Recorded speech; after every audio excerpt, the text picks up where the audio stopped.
I was asked to talk about a program that we had last month, end of last month, in Korea. You might have seen some of it discussed in the different medias and things like that. But we went to Korea, the WCLC from America. Hello. One young person is here, right? Comfort, thank you, thank you. So we went to Korea for like just 3 days together, but it was a powerful experience. Not so many Korean pastors went, or Christian pastors went, but these ladies, some are unificationists, but some are not. They're not even members of our church. And Reverend Suman Kim is there leading them, and they sang to prepare the atmosphere for the event. Yananim was there to welcome us.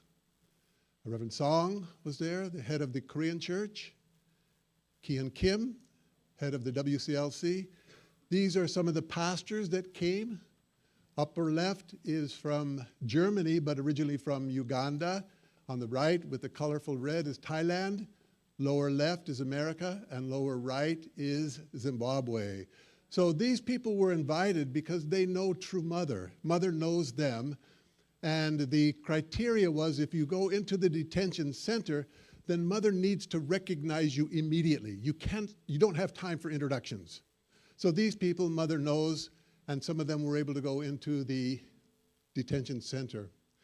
This one is very special. These are the Rosarios. They're in New York, in the Brooklyn area. And they were so moved by the event. When they came back to America, they started this 21-day prayer condition for True Mother's release from, And that's going to conclude I believe next Saturday. Some more of the photographs that were there, they signed petition and, condition to support True Mother and religious freedom. Then we had a tour. We went to the old Chungpadang church that was there. This is the first time I prayed in that church publicly. I was asked to give the prayer. This is where the holy wedding of true parents was established, so I had that honor to be there. We went to Camp Greaves. This is on Inju River, the island of Inju River. You have to take a gondola. You go across the river, you're almost at the DMZ.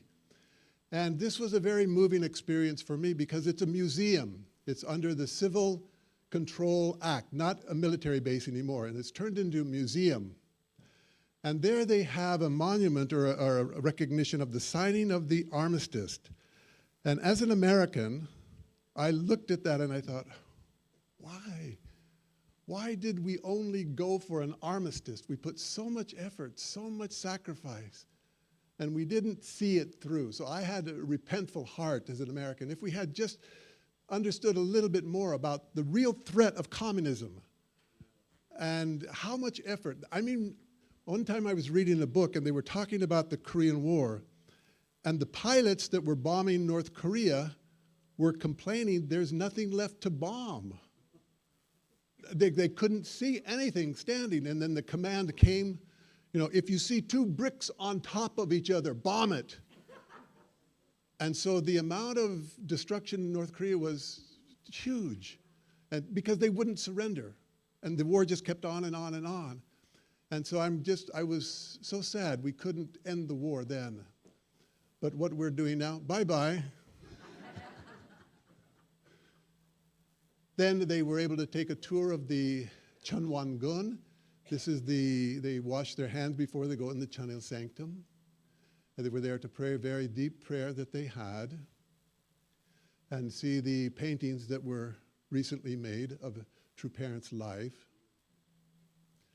And I want to talk more about this particular point because these were the 3 Korean professors who gave us a lecture on the second day. We were going to go to Korea planning to do a press conference, public rally, and the legal department cut it out. You're not going to do that. So, okay, well then what will we do? Then Dr. Kim said, well, let's study the Korean Han epic of the chosen people. And some of the people that were advising him, well, you've got Christian pastors coming from America. They're going to study the Korean Han epic of the chosen people. Really? Are you really going to do that? And so on Monday, Dr. Kim went early and met True Mother in the detention center and explained this to her, and she was so excited about that. She actually called these 3 professors in the detention center on Tuesday morning. I want to meet them and encourage them, be clear, be strong, be bold. And each of them reported about that meeting with True Mother. So True Mother was part of this event, very much so, when we were there. And so they talked about the Korean Han epic. These are some of my takeaways, and I've added a little bit to it, but I want to talk about what they shared with us. The first is they combined together historical facts, and they called it mythological imagination, but I've added the word providential, so mythological, providential imagination. I felt this was important because oftentimes the theologians and the archaeologists seem to be fighting each other. What is really true? Can you prove it from the Bible? Where is Noah's Ark? Things like that. But they're clear. We're going to combine both of these. And which is more important? My thinking was, well, the historical facts. We want to know the history. We want to know actually what happened. But that's not most important. Because that's what happened, not what should have happened. For example, if you study Jesus' life, and theologians have done this, and they try to understand the historical Jesus, everything we want to know about Jesus, all of the facts that we can get, you will never understand Jesus' heart. You may understand the historical Jesus very well, but unless you understand what was the providence, what should Jesus have done? What was God's dream or ideal to send the Messiah? Unless you understand that, you will not know Jesus' heart. And that's what Mother is asking us, to go back and look at the providential viewpoint. Providence or legacy or mythology is very important. The 6 days of creation, can you prove it? No. But it's a very powerful concept that stays with you. It means we were created by God, and he had a purpose for us directly. So the mythological element is a really, really important part, and they're combining the two together. The second point is Chosun. And I had trouble with this when I really joined this church and we talked about Israel as a chosen people. Christianity is the second chosen nation. And then I go out and I'm in a Muslim world or a Hindu world or a Sikh world, and I looked at different words that are used in either unification thought or divine principle. And they say chosen and non-chosen. How does that make you feel? Chosen and non-chosen. Well, that doesn't feel really good, Or chosen and peripheral. You're, again, you're outside. So the chosenness is not exclusionary. It's not an elite group that is meant to be better than others. It's God needs a group that he can focus on so that his teaching, his ideas can be most easily understood and disseminated. So they're chosen to serve, chosen to sacrifice, so that God's blessing that comes to those people doesn't stay with them. If they have the wrong concept of chosen, they block God and God's providence. So this is important. It's not just chosen above others, but a model. Does it mean the Han people are all perfect? No. But we've got certain characteristics within the Han people that, well, if you can emulate those, then you can be part of this chosen epic as well. So what are those 4 points? The requirements of a chosen people of Korea. Number 1, they felt their origin is from God. They came from God. God created them. God has an investment in them. There's a personal relationship with God. And we get that. I can't read all the small print, but the Tengun myth in Korea, we know that. that, they were created, a heavenly prince came from heaven. So these people, their descendants, their lineage, their connection from the origin of their country is from heaven. That's where they came from. They have that feeling. And in October, they celebrate this day. It's a big celebration in Korea. So that's the first element. Christianity has that. Judaism has that. And it's important for a chosen people to have that connection to God, that kind of faith in God, that we are directly connected to God. Originally, at least that was the ideal, of course. The second point, purity and chastity. When I went to Korea for the first time, I saw this small knife. It's about 6 or 7 inches long. And it's called the unjangdo, literally silver knife. And it's a decorative knife that women will wear on the bow of their chimonchogori. And it's used as a utility knife to defend themselves, and if necessary, to take their own life. So when I saw that knife in the shop, and I asked the shopkeeper, what's it for? And he took the knife out of the sheath, and he said, the woman will, defend herself. And I took the knife, this small knife, and the big man, he said, anio. So I thought, wow, that's a wonderful thing. In other words, my purity, my sexual purity is more important than my life itself. That's what it means. It doesn't mean they're advocating to commit harikari or suicide, but it's an order of priorities. So I didn't have money. I was a missionary. So I bought the wooden handle version. And I gave it to my wife. I gave it because I want her to have those characters as well. I gave it to her. And I thought, if I give this to her, what about me? If I give it to her, then I have to live by the same standard. And Father calls that absolute sex, where you exchange the ownership of your sexual organ and you protect it with your life. And that's really what it stands for. So Korea has that culture. That I've never seen that before. I've traveled to many countries, and it's kind of, well, we've got women, and we don't like them, and let's put them in the temple and let them become temple prostitutes. I've seen that. I'm going, well, how do you treat your daughters and sisters like that? Korea is something special.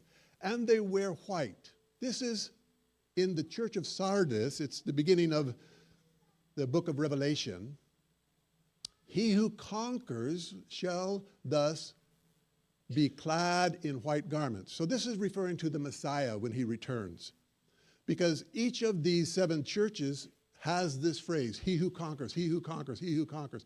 So it's referring to the second coming of Christ. So let's go back. He who conquers is going to wear white garments. The man, the Messiah coming, will wear white garments. That's what it says. And what about the woman? She has been given the finest pure white linen to wear, for the fine linen represents the good deeds of God's holy people. They will wear white. The man and the woman will both wear white. And what about their followers? Well, the armies will also wear white. Then I saw heaven opened, and behold, a white horse. He who sat upon it is called Faithful and True, and in righteousness he judges and makes war. And the armies of heaven, arrayed in fine linen, white and pure. The Messiah is wearing white, the bride is wearing white, and the people that follow them. And that's the holy blessing that we have when we wear the white robes. Wow. If you look at the history of Korea, until 1950, Koreans generally wore white hanbok, okay, on a daily basis. So from infancy through old age and across all social spectrums. Early evidence, when did this start? The practice dates back from around 2 centuries before Christ. So when the Bible refers to this, there's historical evidence that we can look back and turn to those people. After the Second World War and the Korean War, then this tradition faded, primarily because of poverty. Mother, in her memoir, talks about this. It was my husband who discovered that for God to bring forth his only begotten daughter, he needed to find a nation that endured injustice for over 5,000 years and was now filled with devout Christians. So they've been persecuted and they're Christian. That nation is Korea. From ancient times, Koreans wore white clothing as they revered God, their forefathers, and loved peace.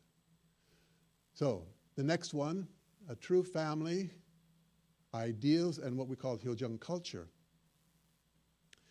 So this was an article that I saw. Filial piety was deeply rooted in Korea long before the arrival of Confucianism from China. Wow. The Korean have an expression, niri sarang. It means descending love. So the filial love is the children's love to the parents. But in the Korean culture, they've got the niri sarang, the parental love flowing down to the children. So to me, it complements that give and take as it should be. And finally, they honor Christianity. The nation must honor Christianity. So Father said he went to Pyongyang because this was where he began his ministry, his second time. On July 6, 1946, Christianity had set down its roots so deeply in this city, it was known as the Jerusalem of the East. And that's where Father wanted to start. During the occupation, the Japanese had tried in several ways to suppress Christianity. So the Christians went through particular persecution at that time. Protestantism in South Korea. South Korea is the most Protestant Christian nation in Asia by far. So there was a sudden coming of Protestantism at the end of the 1900s, and then it just flourished. Catholicism had been there 200 years before and didn't take off, but Protestantism did, and Mother talks about Calvin and the Calvin Protestant Reformation. Philippines is, of course, dominantly Catholic. They have 9% Protestants. So Korea has that. I want all of you to go home and read this. I just read it this morning. I didn't see it yet posted on Damien Dunkley's website. What? Yeah. It's posted on the Monarch Butterfly Report. These are Christian pastors, prominent Christian pastors that represent very big organizations in Korea. You can read it. This law exists only in communist countries. The government of South Korea is trying to introduce a law that is only found in communist countries so that they can seize the property of a church, they can disband a church, they can put leaders in jail simply for social disorder. Social disorder is a very vague term. It's not a legal term. Because what does social disorder mean? I don't like you.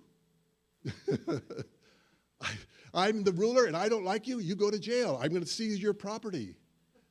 And the United Nations has pointed this out in both Japan and Korea. This concept, social disorder, is not the basis to dissolve a church. It has to be a criminal case, not a civil tort. A criminal case. That doesn't happen. We didn't have that in Japan. And it's not, Mother didn't even have a parking ticket, you know? And so go back and read it, and their thought and their determination, and you can get a very strong spirit. Who is leading this movement to protect Korea in this age? It's our true mother, now 180 days in detention. This is Mother's victory. Mother's central point of this. So if you have a cell phone, if you'd like to, please take this QR code and go and read it, or you could look it up on Monarch Butterfly. I'm sure it will be posted on Damien's website also shortly. I didn't see it this morning. It might even be there. It's been a couple of hours since I looked. But these are the things that really went to Korea. So the Yu Guan-sun of this modern age, she was a Christian. She was a Christian. And she finally had her article in the New York Times some time ago, yeah. They published an article about her. You could go back and read that. Overlooked No More. That was the name of the series. They went back through history and looked at people that should have been given recognition. And she was one of those people. And she got an article in the New York Times. These are the 4 pastors that went with the WCLC delegation to Korea. They are the 4 that went into the detention center. Only 2 pastors on 2 days, 4 total. And they gave a testimony at the Cheongshimwan on Friday night. And Bishop Stallings didn't attend the first day. His plane was canceled one day because of the snowstorm that went through Washington, D.C. at that time. So he was one day late. So he didn't hear this Korean Han epic. So he didn't talk about that. But the other 3 did. Their moving testimony was the Korean Han chosen people. And they understood that. And that if a Christian understands these are a chosen people, it means God has a purpose and a providence for them. And my responsibility as a Christian is to help protect and advance that providence that is occurring in this chosen nation. And so they were testifying. Interestingly, they're not Korean. So you have non-Koreans testifying about Korea as a chosen nation to a Korean audience, the live audience that was there, and also the international audience, of course. So, wow. And I'm thinking this is what really needs to happen. I hope it happens again in the end of April, beginning of May. They're going to again invite, along with the ACLC. So if you have a chance to send your pastors, please take this opportunity. It's a life changer for these people. It's an experience that is very powerful and real and changes their lives completely. This is the end of our tour there, our delegation that was there, and I was honored to be there. Please join me in prayer. Our Heavenly Parents, our Heavenly Parent, we come to you as a congregation here at the Chicago Family Church. We are so grateful to be here, to have this possibility to be living at the time when our beloved true mother, Holy Mother Han, is paying indemnity for your providence to move forward day by day by day, hour by hour, minute by minute, at the risk of her life. We need to ask ourselves, what more can I do? What more can we do to help your providence move forward in terms of our outreach, in terms of our engaging in the community, meeting with the mayors, the politicians, the community leaders, celebrating as we did, Living for Others Award, going to Washington, D.C., that our voice can be heard. Surely, Father, you can guide and direct us so that your will can be channeled through us, not for us, but for us to share with others. Thank you for this time together, this wonderful congregation. It's really amazing. I love this church. I love this building. The Sunday school, the nurturing of young people. We have meals together constantly. It's really a wonderful, nurturing community that we are part of. That spirit comes from our beloved true parents. And we have the gift to be able to receive that and be part of that. Thank you again for this time together on this Sunday. We pray for Pastor Herbanja as he travels, and that we can be here to really celebrate this time together, for the young people who are preparing lunch for us, and for the many, many activities that we heard about throughout this week. I offer this prayer in deep and sincere gratitude with my brothers and sisters who are here and online, in gratitude that we live at this golden age and can attend Holy Mother Han directly while she's still alive and testify about her people, about her nation and God's providence working through those people. Not exclusionary, but inclusionary. We can be part of that too. We want to be. And we ask you to guide and direct us through this coming week. I offer this prayer in attendance to Holy Mother Han, in gratitude to the Kittel Blessed Center family. Adieu. Thank you.